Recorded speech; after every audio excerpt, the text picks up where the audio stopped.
Hello guys, आप लोग सब कैसे हैं?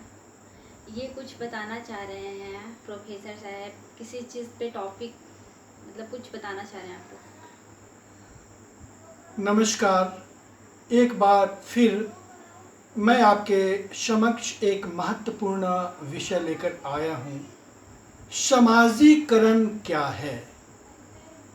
बच्चा जब जन्म लेता है तो वह न तो सामाजिक होता है और न असामाजिक, लेकिन जैसे जैसे समाज में बढ़ता है वह कुछ सीखता है और इसी सीखने की प्रक्रिया को समाजीकरण कहते हैं। समाजीकरण को प्रभावित करने वाले निम्नलिखित कारक हैं। कहा जाता है परिवार परिवार महत्वपूर्ण कारक माना जाता है और प्रथम पाठशाला माँ को कहा जाता है। एक महत्वपूर्ण बात मैं बतलाना चाहूँगा।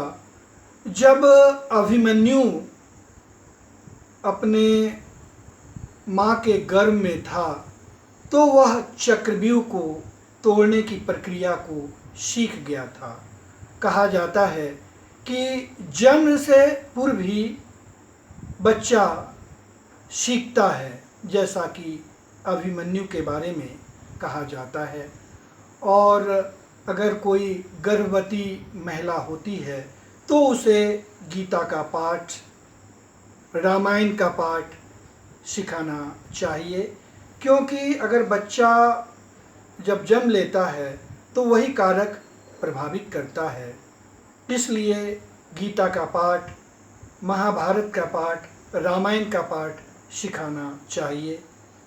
दूसरा महत्वपूर्ण बात यह है कि जो समाज में जो इन्वायरमेंट होते हैं वो भी महत्वपूर्ण कारक होते हैं, क्योंकि जैसा इन्वायरमेंट होगा उस तरह से उसे प्रभावित करेंगे।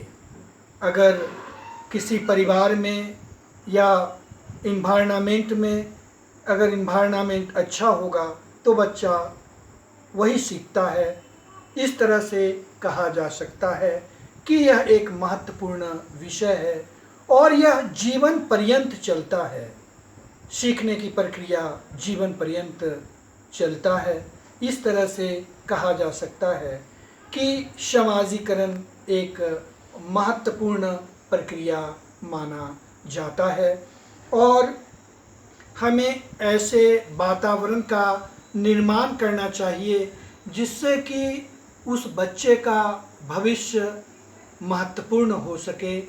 परिवार के बाद इन्वायरमेंट, इन्वायरमेंट के बाद कहा जा सकता है कि शिक्षा भी उसे महत्वपूर्ण भूमिका अदा करती है, जैसा कि महाविद्यालय में भी बहुत कुछ सीखता है।